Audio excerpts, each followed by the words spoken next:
¿Qué tal? ¿Cómo les va? Bienvenidos a una nueva emisión de Fórum Jurídico Fiscal, el programa tributario por excelencia en la República Argentina que se emite a través de Argentinísima Satelital para todo nuestro país. Hoy tenemos un programa realmente muy interesante en una semana no apta para cardíacos, para todos los colegas.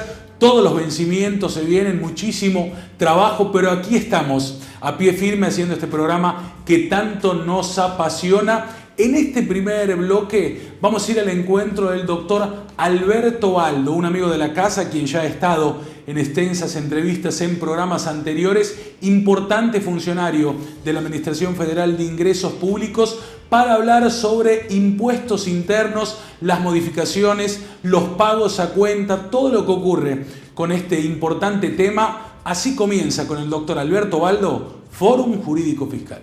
El doctor Alberto Baldo, funcionario de AFIP, y conocido de hace muchísimo tiempo, por supuesto, lo hemos convocado para charlar de un tema que parece un tema que olvidado, pero que sin embargo está cada vez siendo mayormente reformado, que son los impuestos internos. Desde los 90 que está sufriendo cambios y bueno, ahora hemos convocado al doctor Alberto Baldo para charlar un poquitito cómo quedaron estos impuestos internos en el país. ¿Cómo estás? Muy bien, muchas gracias por la invitación. Es un placer ser convocado nuevamente para Fórum, así que vamos a tratar de cubrir la expectativa con este impuesto que parece la oveja negra del sistema tributario, ¿no? Exactamente, pero sin embargo, desde el punto de vista teórico, los impuestos selectivos al consumo son un complemento digamos, de los impuestos generales al consumo, sí. Con lo cual existen acá en Europa, pero acá hay veces es un poco desmedido, pero digamos que son necesarios. El tema es que hubo algunos cambios. Por ejemplo, antes estaba automotores y motores gasoleros, que tenía su capítulo. Desapareció. Y ahí vino seguros, que seguros estaba en la 3764, o sea, en la vieja ley de internos, que hoy lo único que le queda es otros bienes. Estos enroques que se han hecho, digamos, en principio, los automotores y motores gasoleros, ¿dónde quedan ahora? Si me permitís, antes de contestarte la pregunta, quería hacer un poco la introducción sobre lo que vos estabas planteando de entrada. El tema es que de pronto aparecen como cuestiones puntuales que se tratan perdidas en el tiempo. No es que a lo largo de estos últimos años, décadas, hubo reformas integrales de este impuesto, sino que de pronto aparecían los productos tecnológicos, de pronto todo el boom y el problema que se armó por allá por el año 2013, si yo mal no recuerdo, con el tema de los autos, sobre todo los autos de alta gama. Y lo que estamos viendo hoy con esta reforma tiene que ver fundamentalmente con querer llevar estos impuestos a los que teóricamente, o para lo cual teóricamente son implementadas. Por eso se llama imposición selectiva, que apunta a fundamentalmente a dos tipos de bienes. Uno, los bienes nocivos para la salud, y los otros los suntuarios, particularmente, que bueno, cada país definirá qué entiende como suntuario, no tenemos una definición exacta para esto. Aclarado esto, ¿por qué digo que estamos en presencia de una reforma un poco más profunda de lo que fueron las anteriores? Porque objetivamente el Poder Ejecutivo, cuando manda este proyecto al Legislativo, lo hace tratando de respetar los factores teóricos de este impuesto, que tiene que ver con hacer foco específicamente en las bebidas y en los tabacos, que son nocivos, y el otro aspecto es tratar de dejar, digamos, determinado tipo de bienes, pero muy selectivos para que queden grabados dentro de la ley. Este objetivo originalmente se pierde. Precisamente una de las preguntas tuyas, la pregunta mejor dicho, tiene que ver con seguros, que está relacionado con otros bienes. ¿Por qué? Porque estos dos estaban en la ley 3764. Exacto. La intención de pasar seguros a la 24674 fue que otros bienes desaparecieran, con lo cual desaparecía la ley 3764. Claro, la antigua ley, sí. Pero, como el diablo mete siempre la cola, entonces acá nos encontramos con que lo que originalmente salió del Poder Ejecutivo, en el Congreso cambió. ¿Cambió por qué? Para hacer la diferenciación entre los bienes que se grababan en Tierra del Fuego y los bienes que se grababan en el territorio producto de producción nacional o de importación. Entre comillas, quiso tener un privilegio Tierra del Fuego. Y Tierra del Fuego queda en el 0% y los otros productos, ya sea importados o importados de terceros países, sí, o grabados o producidos en el territorio, terminan teniendo una alícuota del 10,5, bajando gradualmente a lo largo de 5 años. Eso para todo lo que es tecnología. En ese momento, sí, porque la de Tierra del Fuego queda en cero. En cero. En ese momento, de acá a 5 años, digamos, finalizaría o quedaría totalmente terminado el impuesto sobre los otros bienes y por ende la ley 3764. Claro. Con respecto a seguros, ya aclaramos cuál fue el motivo por el cual aparece en la ley 24674.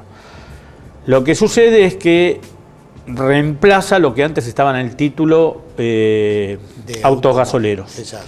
Esos autos gasoleros que ya venían suspendidos en el tiempo, o sea que no estaban en la ley pero no tributaban. Y acá quiero hacer una aclaración, el por qué se dan estas cosas. Estas cosas se dan porque existe tanto en la ley 3764 como en la 24674 un artículo que le permite al Poder Ejecutivo, claro, aumentar la alícuota hasta en un 25% o disminuirla o dejarla sin efecto por un tiempo determinado. Exacto. Esto más o menos es, para redondear un poco, es el tema de la pregunta y el concepto inicial. Con lo cual inicial. Los autos y motores gasoleros no, ahora ya están fuera del impuesto. Fuera del impuesto. O sea, ya fuera del impuesto. No hay posibilidad de que el Ejecutivo lo ponga nuevamente en vigencia, claro, porque al estar fuera de la ley no tiene facultad para incorporar nuevos artículos, salvo en el caso de otros bienes. Bueno, ¿y cómo quedan los autos en general entonces? Los autos en general quedan grabados. Autoembarcaciones, motos. Sí, quedan grabados los autos a una alícuota del 10%, con una exención para los autos menores a 800.000 pesos, y así sucesivamente con los otros bienes que están dentro del rubro.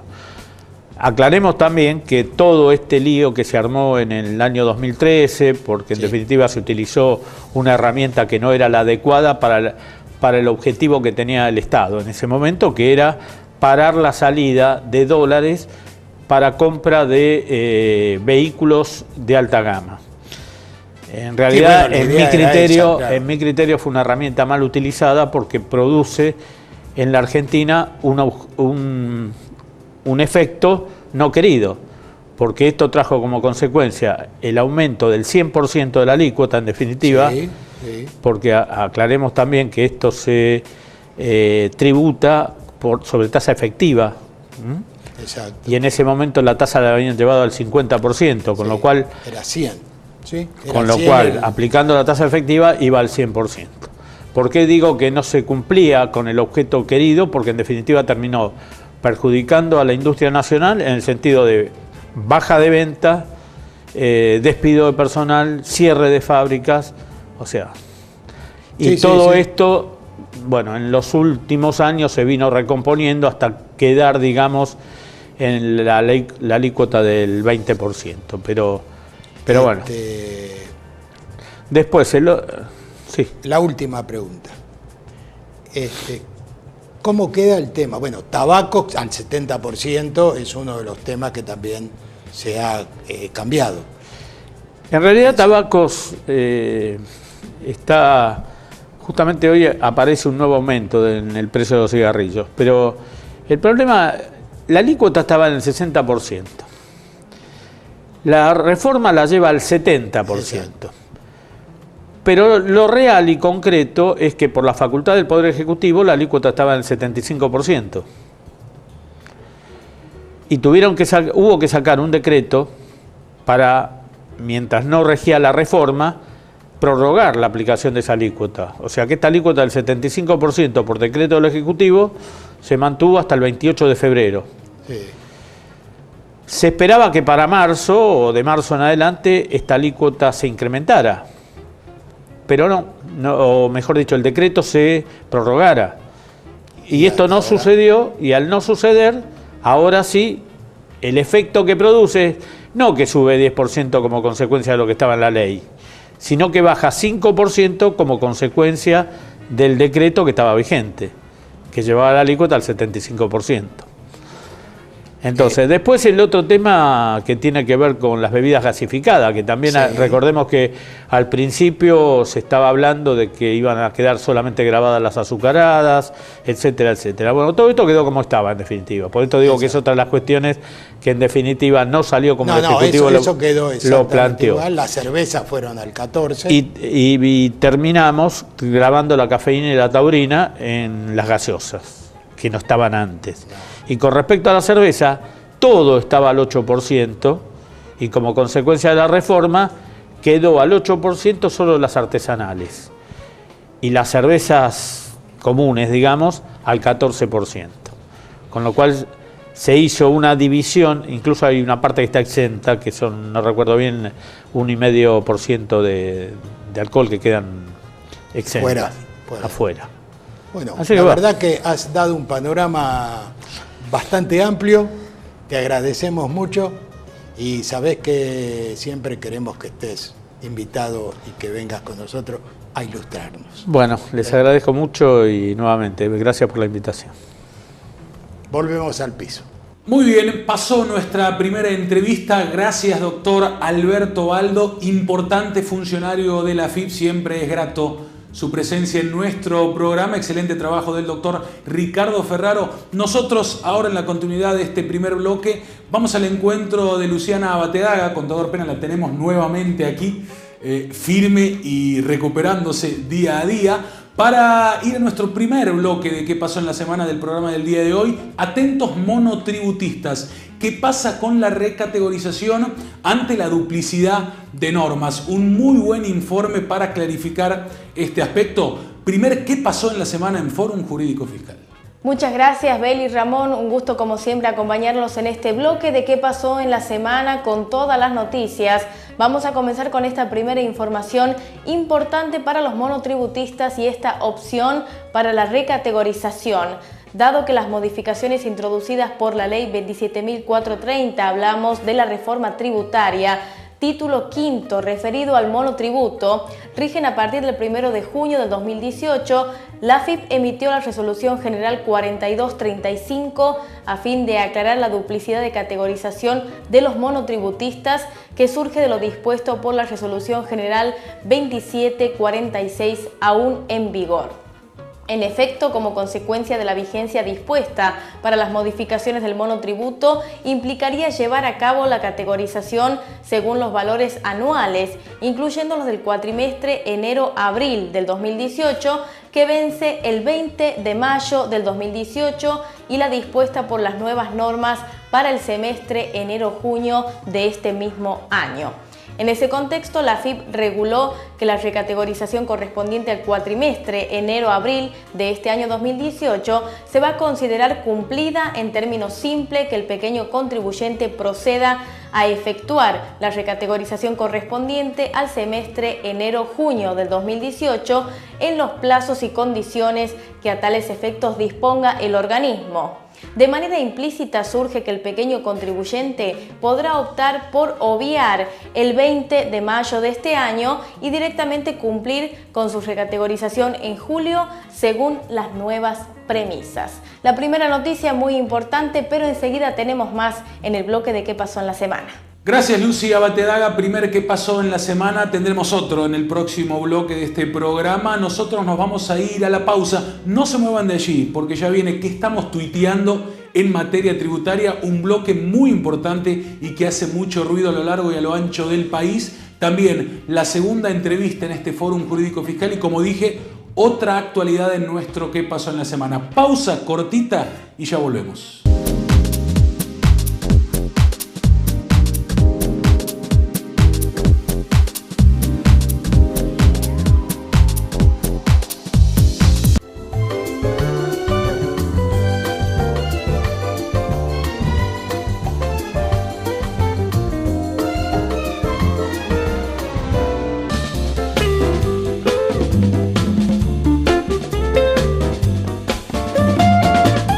Segundo bloque en Fórum Jurídico Fiscal. Gracias por seguir allí, gracias a todos los anunciantes que hacen posible nuestro programa. En este bloque tendremos otro que pasó en la semana y la presencia de nuestra amiga la doctora Susana A. Corinti. Pero ahora nuestro habitual que estamos tuiteando en materia tributaria, @Iván Sasovsky.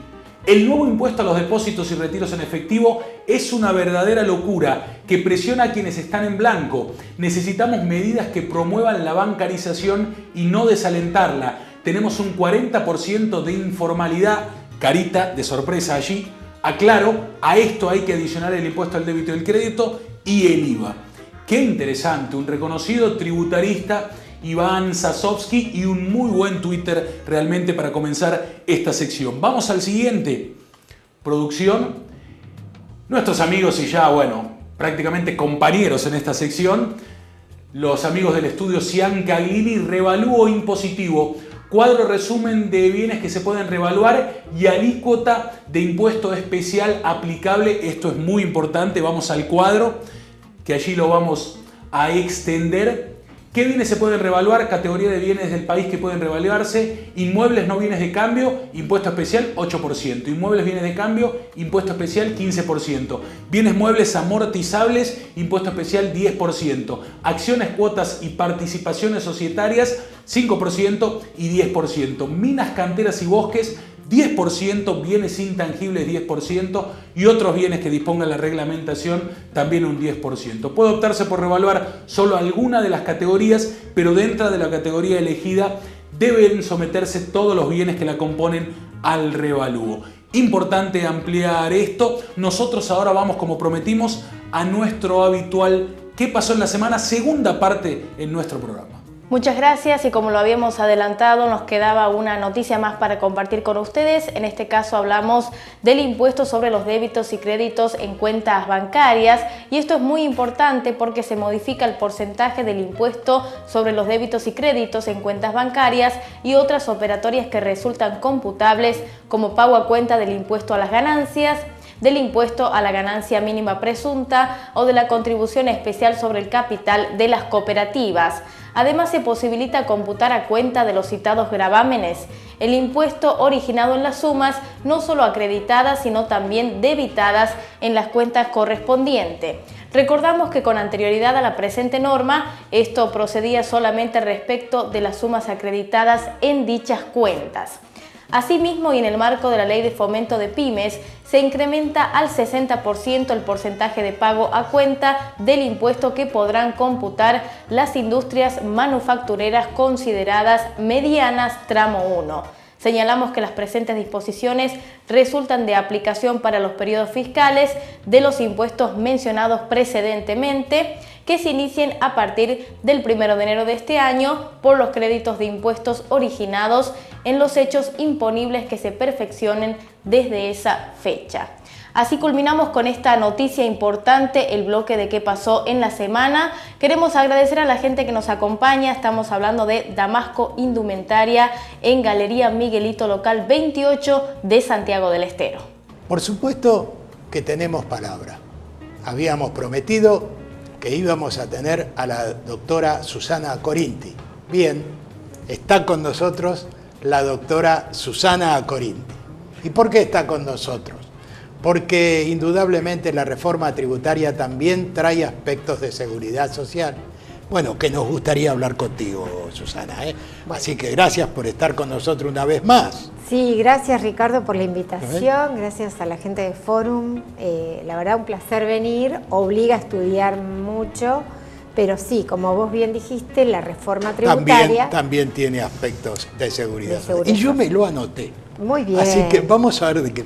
Yo creo que el tema central pasa por el decreto 814.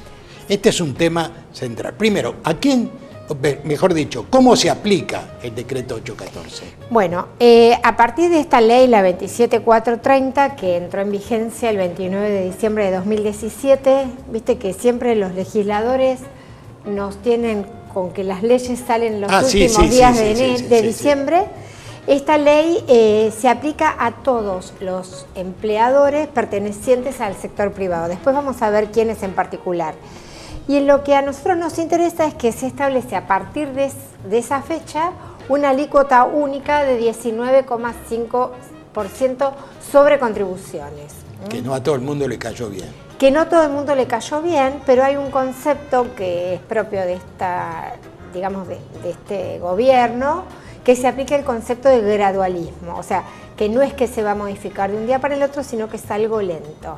Entonces, a tu pregunta, ¿qué pasa con el 814? Se establece una única pauta. ¿Cuál es el porcentaje? 19,50% sobre contribuciones. Desaparecen para el futuro esa diferencia que había. ¿No hay un mínimo?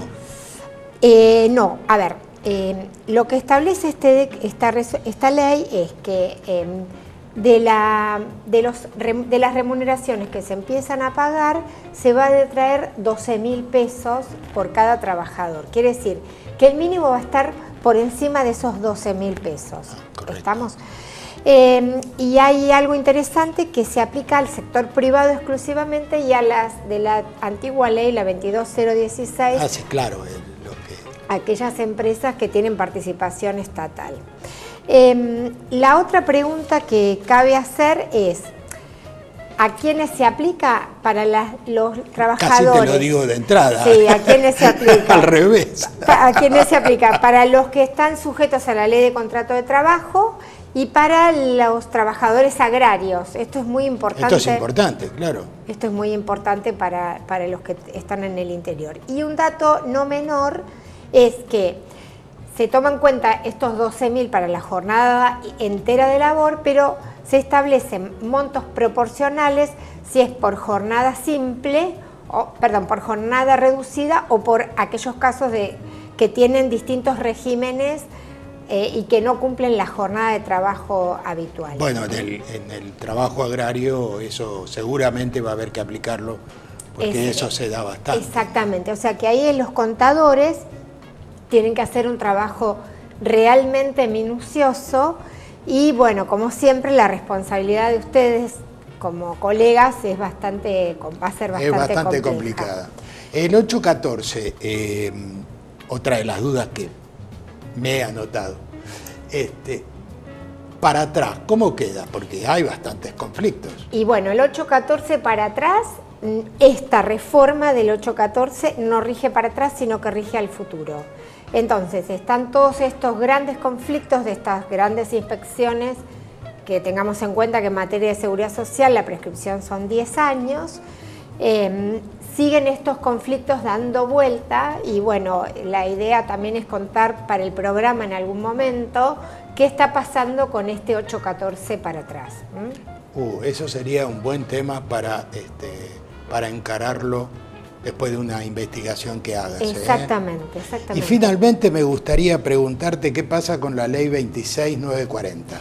Bueno, la ley 26940, que es del año 2014, que tuvo por finalidad promover el empleo registrado, como tantas otras en nuestro país, establecía dos beneficiarios. Aquellos que eran personas humanas o sociedades de responsabilidad limitada o empresas muy chicas que no tenían más de 5 empleados y el otro régimen que era para los que tenían más de 80 empleados. En ese caso, la ley 26940, específicamente en el título 2, por esta reforma, por esta nueva reforma tributaria, pueden mantener este beneficio de la 26940 hasta enero del 2022, lo que serían pymes. Sí. Y la otra, lo que serían más de 80 trabajadores, lo pueden mantener este beneficio hasta 2 años respecto de cada trabajador, ¿sí? Ahora, si estos beneficiarios de la ley 26940 optan por el 814 nuevo, este beneficio queda sin efecto. O sea, no se suman beneficios fiscales. Correcto, o uno u otro. O uno u otro. Y de mantenerte en la 26940, tenés que cumplir todos los requisitos de la 26940. Es decir, es como que esta ley nueva no existiera. Correcto. Hasta el plazo que cada uno tenga. Sí, en principio va en paralelo, en principio va en paralelo con la gradualidad que se impuso con la 27430. Esto es a grandes rasgos la reforma tributaria en materia de seguridad social. Susana, gracias. Bueno. La verdad, excelente. Bueno. Volvemos al piso. Nos estamos despidiendo, extenso y excelente programa, plagado de mucha información reciente. Realmente ha sido un placer hacer este nuevo Fórum Jurídico Fiscal. Nos vamos a despedir con la frase habitual a cargo del contador Ramón Eduardo Pena y nos encontramos dentro de 7 días otra vez para hacer este programa, otra vez para volver a ver Fórum Jurídico Fiscal. Chau y hasta la próxima.